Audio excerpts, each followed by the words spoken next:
What if I told you that a little green bean could pack a mighty punch for your health? Say hello to edamame, Japan's delicious gift to the world.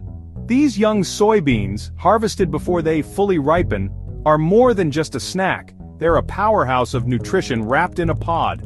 First off, protein. Just 1 cup of edamame gives you about 17 grams of plant-based protein, making it perfect for vegetarians, vegans, or anyone needing a healthy boost. Edamame supports muscle repair, brain health, and even helps manage blood sugar. Thanks to its low glycemic index, it won't spike your energy and crash it later. It's also packed with fiber, keeping your gut happy and helping you feel full longer. And did we mention antioxidants like isoflavones? These little warriors fight inflammation and may reduce the risk of heart disease and certain cancers. Simple, healthy, and delicious, edamame is perfect steamed, tossed in salads, or even blended into hummus. The possibilities are endless. So next time you're reaching for a snack, think green. Think edamame, the tiny bean with a big heart. Thanks for watching Eatin' Health. Stay nourished, stay inspired. Kindly like, share, and subscribe to this channel for more healthy diets tips.